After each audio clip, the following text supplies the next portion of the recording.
Hello అందరికీ. నేను మీ Radhika. Welcome to my channel Radhi vlogs. ఎలా ఉన్నారు అందరూ? బాగున్నారా? సో, నేనైతే చాలా బాగున్నా. ర్యాండమ్ వీడియోస్ కూడా తీయటం లేదనమాట. ఎందుకనంటే నేను సేమ్ అదే పని చేస్తూ ఉంటాను కదా! అప్పుడప్పుడైనా ఇలా కెమెరా ఎదురు కూర్చొని నాకు తెలిసిన కొన్ని విషయాలు షేర్ చేసుకుంటే బావుంటదని చెప్పి నాకు కూడా అనిపించిందనమాట. అందుకే నిన్న వీడియో కూడా ఏం అప్‌లోడ్ చేయలేదు. నేను ఫుల్ వీడియో కూడా షార్ట్ వీడియోసే అప్‌లోడ్ చేశాను. సో, నా వీడియోస్ ఎవరైనా ఫుల్‌గా చూస్తే మాత్రం ఒక చిన్న లైక్ వేసుకొని, మీకు నచ్చితే ఒక చిన్న సబ్స్క్రైబ్ చేసుకోండి. నేను ఇవాళ మీతో ఒక టాపిక్ షేర్ చేసుకుంటా. ఏంటి అనంటే ప్రెగ్నెన్సీ తర్వాత ఎందుకంత స్ట్రెస్‌గా ఫీల్ అవుతారు? ఎందుకంత డిప్రెషన్‌లోకి వెళ్ళిపోతారు? ఆ టాపిక్ నేను చెప్పాలనుకుంటున్నా. ఎందుకంటే నాకు అంతకుముందు అసలేం తెలీదు. ఇప్పుడు నేను ఒక మదర్ అయ్యాను కాబట్టి, ఒక బేబీ పుట్టింది కాబట్టి తెలిసింది మనకు కూడా ఎందుకంత స్ట్రెస్‌గా ఫీల్ అవుతారు? ఎందుకో అంత డిప్రెషన్‌లోకి వెళ్ళిపోతారు అని చెప్పి. సో, ఆ విషయం మీద నేను షేర్ చేసుకుంటా. మీరు కొన్ని కొన్ని సింపుల్ టిప్స్ గనక టిప్స్ అండ్ ట్రిక్స్ యూజ్ చేసుకుంటే అంత అంత స్ట్రెస్ ఫీల్ అయ్యే పనుండదు. నేను ఎందుకు చెప్తున్నానో ఒకసారి అర్థం చేసుకోండి. నిజంగా అంత స్ట్రెస్ ఫీల్ అయ్యే పనే ఉండదనమాట. చాలామంది యూట్యూబ్‌లో గాని కొంచెం సక్సెస్ అయిన వాళ్ళు చెప్తూ ఉంటారు కదా! అసలు ఆ స్టేజ్ అసలు అలా ఉంటది, ఇలా ఉంటదని చెప్పి. సో, ఎవ్వరికైనా ఆ స్టేజ్ ఒకేలా ఉంటదనమాట. కాకపోతే కొన్ని కొన్ని సింపుల్ ట్రిక్స్ చేసుకుంటే హ్యాపీగా లైఫ్‌లో మూవ్ అవ్వచ్చు. అవేంటో నేను ఇప్పుడు మీతో షేర్ చేస్తాను. మనం ప్రెగ్నెన్సీ వచ్చాక 9 మంత్స్ చాలా హ్యాపీగా ఉంటాం అనమాట. హెల్తీగా ఉంటాం. మనం ఏ ఫుడ్ తీసుకోవాలంటే ఆ ఫుడ్ తీసుకుంటాము. సో, ఎవరో కొంతమంది మాత్రమే ఎవరు పుడతారు లైక్ వాళ్ళ, వీళ్ళ అని చెప్పి ఆలోచిస్తూ ఉంటారు గానీ, ఇప్పుడు చాలా మంది ఎవరు ఆలోచించట్లేదు. సో, అది వేరే విషయం. అదంతా గూడా వేరే వీడియోలో నేను కంపల్సరీగా డిస్కస్ చేసి చెప్తాననమాట. సో, వన్స్ ప్రెగ్నెన్సీ అయ్యాక, డెలివరీ అయ్యాక ఎవరెవరి ఒపీనియన్స్ వాళ్ళకుంటాయి. అవన్నీ రెస్పెక్ట్ చేయాలి అంటే అప్పుడు డిప్రెషన్‌లోకెళ్ళిపోతామనమాట. ఇప్పుడు కొంతమందికి అమ్మ సైడ్ వాళ్ళకి అమ్మాయి పుట్టొచ్చు అనిపించొచ్చు. అబ్బాయి సైడ్ ఉన్న వాళ్ళకి అబ్బాయి కావాలి అని అనిపించొచ్చు. దాంట్లో ఏమి తప్పేం లేదు. ఎవరెవరి ఇష్టాలు వాళ్ళవి. కాకపోతే ఒకటి గుర్తుపెట్టుకోండి. వన్స్ మదర్ నుంచి బయటకు వచ్చాక ఆ బేబీ ఎవరైనా మన బేబీనే. అది ఎవరైనా సరే జడ్జ్ చేయటానికి లేదు. అబ్బాయి పుట్టారని హ్యాపీగా ఫీల్ అవ్వటం, అమ్మాయి పుట్టిందని డల్‌గా ఫీల్ అవ్వటం. సో, ఇలాంటివి ఏమీ వద్దు. ఎవరైనా ఓకే. దాన్ని ఫస్ట్ యాక్సెప్ట్ చేయగలిగితేనే మీరు ఆ ప్రెగ్నెన్సీకి ప్లాన్ చేసుకోండి. సెకండ్ థింగ్ వాళ్ళు ఎలా ఉన్నా యాక్సెప్ట్ చేయండి. అందులో అసల నో డౌట్ అనమాట. ఎందుకు అననంటే అబ్బాయి నల్లగా ఉన్నారా? తెల్లగా ఉన్నారా? లేకపోతే పొట్టిగా ఉన్నారు, పొడుగ్గా ఉన్నారు. సో, నథింగ్ ఇవన్నీ గూడా ఎందుకంటే ఒక బేబీ హెల్తీగా ఉండటం మాత్రమే ఇంపార్టెంట్. ఎలాంటి ఎలాంటి అంటే లోపల హార్ట్‌లో హోల్ ఉండే పిల్లలుంటారు. లేకపోతే కొంచెం అన్‌హెల్తీ బేబీస్ ఉండొచ్చు. లేకపోతే కొంచెం మనం చెప్పలేం గదా! బేబీస్ ఎలా పుడతారు? ఏంటి అని చెప్పి ఫస్ట్ జడ్జ్ చేయటం మానేసేయండి. మీకు ఏ బేబీ పుట్టినా సరే హ్యాపీగా మీ చేతుల్లోకి తీసుకొని హ్యాపీగా ఫీల్ అవ్వటానికి ట్రై చేయండి. అప్పుడు మదర్ చాలా హ్యాపీగా ఫీల్ అవుతారనమాట.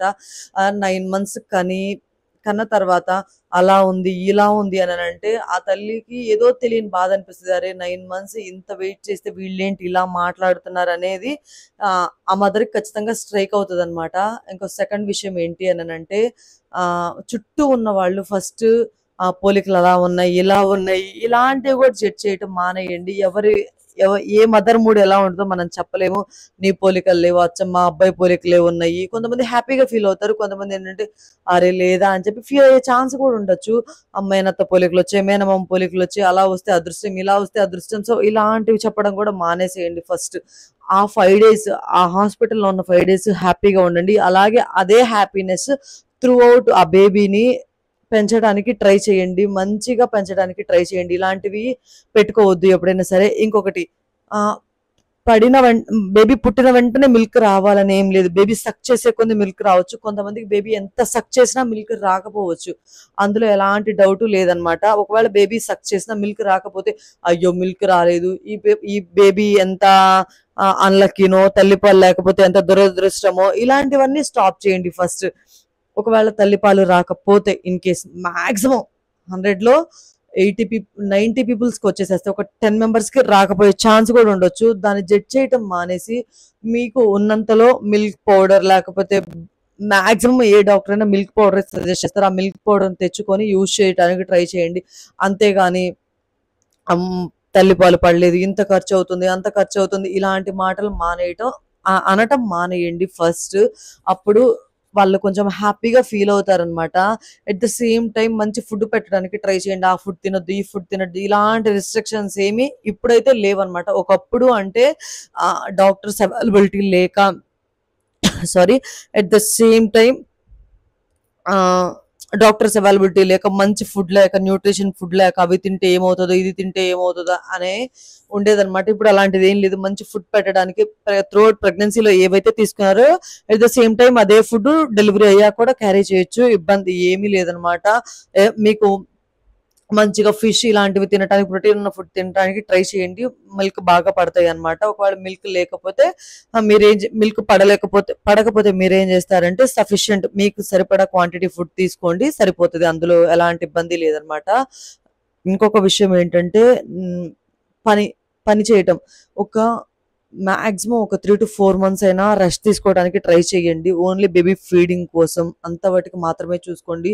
ఎందుకంటే సి సెక్షన్ అయినా సేమ్ అదే పెయిన్ ఉంటది. నార్మల్ డెలివరీ అయినా సేమ్ అదే పెయిన్ ఉంటది. అందులో ఎలాంటి డౌట్ లేదు. సి సెక్షన్ వాళ్ళకి ఏంటంటే ఎక్స్ట్రాగా బ్యాక్ పెయిన్ అనేది ఒకటి యాడ్ అవుతుంది అనమాట. నార్మల్ డెలివరీ వాళ్ళకి ఉంటదో ఉండదో నేను చెప్పలేను. ఎందుకంటే నేను సి సెక్షన్ కాబట్టి నాకు నార్మల్ డెలివరీ వాళ్ళకి ఉంటదా ఉండదు. ఎందుకంటే మా మదర్ నార్మల్ డెలివరీ తనకి ఇప్పుడు కూడా బ్యాక్ పెయిన్ అంతేం అనిపించదు. మేబీ ఉండొచ్చు, ఉండకపోవచ్చు. నేను ఉండిద్దని చెప్పలేను. కొంతమంది బాడీని బట్టి వాళ్ళకి కూడా రావచ్చు నార్మల్ డెలివరీ అయినా. సి సెక్షన్ వాళ్ళకైతే మ్యాండేటరీ అనమాట. నాకు తెలిసినంత వరకు సి సెక్షన్ అయితే కంపల్సరీగా వస్తుంది. 100లో 80 మెంబర్స్కి వచ్చే ఛాన్స్ ఉండొచ్చు. ఒక 20 మెంబర్స్ ఏదైనా లక్కీ అయితే రాకపోవచ్చు. దాన్ని కూడా మనం జడ్జ్ చేయడానికి లేదు. సో హ్యాపీగా రెస్ట్ తీసుకోవడానికి, తనకి రెస్ట్ ఇవ్వడానికి ట్రై చేయండి. కొంచెం అది బర్డెన్ టైం అయినా సరే పెద్దవాళ్ళు పక్కన ఉంటే హ్యాపీగా ఫీల్ అవ్వచ్చు. పెద్దవాళ్ళకి ఏంటంటే కొంచెం ఇప్పుడు చేయలేకపోవచ్చు వాళ్ళు కూడా. కాకపోతే కొంచెం మీరు ఓపిక చేసుకుంటే పెద్దవాళ్ళు అనేవాళ్ళు హ్యాపీగా ఉంటది. ఎందుకంటే సి సెక్షన్ అయ్యాక చాలా పెయిన్ ఉంటది. అది నేను చెప్పలేను అనమాట. నాకు నార్మల్ డెలివరీ అయ్యేది. నా డెలివరీ స్టోరీలో ఏంటంటే నాకు నార్మల్ డెలివరీ అవ్వడానికి 3 days టైం చెప్పారనమాట. అసలు నేనైతే భరించలేకపోయాను. నా వల్ల కాదు, నాకు సి సెక్షన్ చేసేయండి అని చెప్పి నేనే చెప్పేసాను ఆ డాక్టర్కి. మా పేరెంట్స్ కూడా చెప్పారు, మా హస్బెండ్ కానీ అదే చెప్పారు. లక్కీలీ నాకేంటంటే ఏది ఎవరు నో చెప్పలేదనమాట. అందుకే నేను అంత డ్రామాని ఫేస్ చేయలేదు. నేను వీడియోస్‌లో చూస్తూ ఉంటాను అనమాట. ప్రెగ్నెన్సీ తర్వాత చాలా డ్రామా ఫేస్ చేయాల్సొస్తది. చాలా హార్మోనల్ ఇంబాలెన్స్ ఉంటది. చాలా మోరల్ సపోర్ట్ అవసరం అని చెప్పి ఇవన్నీ నాకు అందాయి నిజం చెప్పాలంటే. కాబట్టి నాకు అంత పెయిన్ అనేమి అనిపించలేదు. నాకొక్కటే ఒక బాధ ఏమనిపించింది అంటే పని. అది నేను చేయలేక ఎక్కువ స్ట్రెస్ ఫీల్ అయ్యేదాన్ని. ఆ టైంలో ఎక్కువ కోప్పడేదాన్ని. సో మా హస్బెండ్ కూడా నిజం చెప్పాలంటే చాలా పేషెన్సీగా భరించారు. అందులో ఎలాంటి డౌట్ లేదు. కాకపోతే తనేం చెప్పారంటే ఎవరైనా హౌస్ హెల్పర్‌ని పెట్టుకోరా, నాకు హెల్ప్ చేయడానికి అంత టైం లేదు. తనకి ఆఫీస్ వర్క్ చాలా ఉంటదనమాట. అక్కడే నేను బాగా స్ట్రెస్ అయిపోతున్నాను. హౌస్ హెల్పర్‌ని పెట్టుకో, ఎవరో ఒకళ్ళని మెయిడ్‌ని పెట్టుకో, ఎంత మనీ అయినా పర్లేదని చెప్పారు. కానీ నేను ఎందుకో నో చెప్పేసాననమాట. నిజం చెప్పాలంటే లిటరల్లీ ఇంతసేపు ఆనుడు లేకుండా కూడా నేను కూర్చోలేకపోతున్నాను ఇప్పుడు. ఎందుకనేది కూడా నాకు అర్థం కావట్లేదనమాట. ఆహ్, మాక్సిమం ఎవరైనా చెప్పేది అనస్థీషియా ఇస్తారు కదా వెన్నుకి. సో అది కొంచెం డ్యామేజ్ చేస్తది అని చెప్పి ఏదేమైనా సరే ఒక బేబీకి లైఫ్ ఇవ్వటం అనేది అది మర్చిపోలేని మెమరీ అనమాట. ఏ అమ్మాయి లైఫ్‌లో అయినా సరే. ఒకవేళ పిల్లలు లేకపోయినా మీరేమి ఇన్సల్ట్ ఫీల్ అవ్వాల్సిన అవసరం లేదు. అంటే నేను తప్పుగా అంటలేదు. పిల్లలు లేకపోయినా సరే మీరు బాధపడాల్సిన అవసరం లేదు. పక్క వాళ్ళేంటంటే పోక్ చేస్తూ ఉంటారు. మనం ఆ పోకింగ్‌కే ఎక్కువ బాధపడుతూ ఉంటాం నిజం చెప్పాలి అనంటే. పిల్లలు ఉన్నవాళ్ళు బాధపడతారు, లేని వాళ్ళు బాధపడతారు. అందులో ఎలాంటి డౌట్ లేదు. ఉన్న వాళ్ళనైతే ఇంకా ఎక్కువ పోక్ చేస్తూనే ఉంటారు తెలుసా? ఏ చిన్న తప్పు చేసినా వీళ్ళే చేశారు, వీళ్ళే చేశారని. సో అది వేరే విషయం. సో ప్రెగ్నెన్సీ తర్వాత కొంచెం మోరల్ సపోర్ట్ ఉంటే మాత్రం మనకి ఎలాంటి ఇబ్బంది ఉండదు. అందులో ఎలాంటి డౌటు లేదు. కాకపోతే మనం ఎక్కువ పని చేయలేకపోతాం అనమాట ఆ టైంలో. సి సెక్షన్ అయింది గదా నాకు. ఒక 5 months, 3 months అమ్మ వాళ్ళ ఇంట్లోనే ఉండిపోయాను నేను. అప్పుడేం పని చేయలేదు. ఆ తర్వాత మా ఇంటికొచ్చేసాననమాట. అంటే మా హస్బెండ్ దగ్గరికొచ్చేసాను. 3 months‌కి వచ్చేసాను. థర్డ్ మంత్‌లో ఎంటర్ అయిపోయాను. ఇంక వచ్చేసేసాను. అప్పుడేంటంటే పని చేయాలన్నా బ్యాక్ పెయిన్ వచ్చేసేది. అసలు చాలా ఇబ్బందిగా అనిపిచ్చేసేదనమాట. ఎట్ ద సేమ్ టైమ్ పిల్లలు పడుకోరు, నిద్రపోరు, మనకి ప్రాపర్ స్లీప్ ఉండదు.